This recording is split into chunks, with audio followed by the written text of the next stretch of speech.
What's the mood? What's the mood right now in Steelers Nation, Gerry Dulac? What's the mood? Well, I don't want to say I don't have my finger on the pulse of the Steeler community, but when I do, Yes, Rich, sir. I always tell everybody, relax. It's the preseason. And you just referenced a classic example why what happened last year. First team offense, 5 for 5 last year, 5 possessions, 5 touchdowns. They went up and down the field. Kenny Pickett looked like Patrick Mahomes, and they looked unstoppable, smooth and easy and explosive. And then they get to the regular season and they fizzled like, a bad firecracker.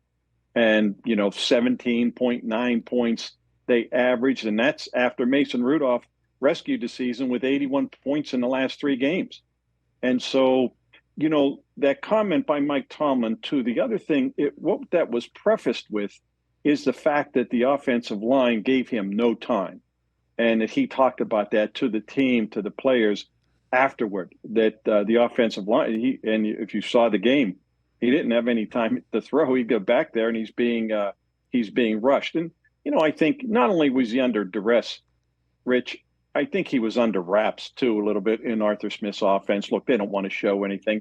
So when he's talking about it being, an incomplete body of work, yeah, it was because they just weren't able to do anything. And the biggest reason why is when he dropped back to pass, boom, here they come after him. So it doesn't change anything. The problem, yes, to a degree, 8 possessions by the first team offense in the preseason, no points. Russell Wilson 0 for 5. Saturday night, no points. And in 8 possessions, as Justin Fields has 3 points during the preseason. So it's not exactly an exclamatory body of work by either of them. So then let's get to the health of Russell Wilson. He was finally out there, at least. That's a positive, clearly. And so do you think he, if healthy, still has the pole position? Regardless, Gerry? I don't think there's any question, Rich. I mean, this position isn't up for debate. And even though some people want to think that it is, but, I mean, he was asked about his health the other day and he said, he's feeling much better. Well, I mean, I've been told all along that he's felt much better for a couple of weeks now.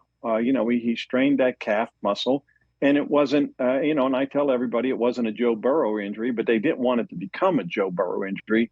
And that's why at age 35, they were just being really cautious with him. But when you've watched him in training camp, or when you see him do individual drills and everything, I mean, he moves fine. I don't think they want him running around. And when Justin Fields runs around, a lot of it is what we saw in Chicago.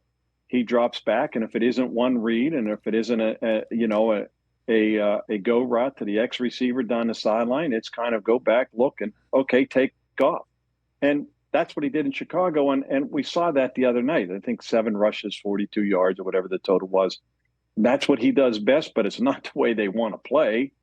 And I just don't, Justin Fields has given them cause to think, okay, let's put some packages in the game for him, and they would be dumb not to. But I don't think that, come Atlanta on September 8th, Russell Wilson's going to be your quarterback unless something unforeseen happens, such as an injury.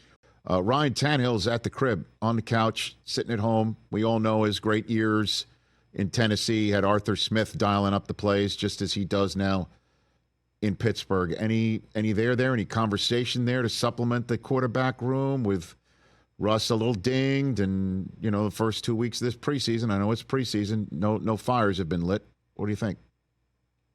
Well, in this political season, that sounds like a nice conspiracy theory, Rich, but I don't think that's going to happen. They kind of like Kyle Allen. He's played well when he's been in there. He's his 5th team in 6 years or whatever, but He's a veteran. He does all the right things. And for a number 3, he's a perfect fit. No, they're satisfied with the 2 quarterbacks they have. They're not making no wheels and deals going on there with another quarterback. Yeah, Ryan Tannehill at his best 2 years. His career was resurged under Arthur Smith in Tennessee. But if that was going to happen, I think that would have happened a while ago. And right now, no, that's not going to happen. All right, and then what's your over-under on which week Big Ben comments on the quarterback situation on his podcast, Gerry? What's the over-under on this situation here? What do you think? Well, Rich, I was just texting with him the other day, actually about golf, and I didn't want to kind of pump him and get his sense yet, but I don't know. I give it a couple weeks. Okay, because I'm sure he's got 2 cents on it, and I already seen. You think, Gerry? I'm already seeing stuff on my Twitter feed or whatever it's called from Steeler fans, posting like screen grabs of his 500-yard performance, saying, "I miss these days." You know what I mean? Like there's already we're there. We're kind of reaching that part of the post Big Ben era.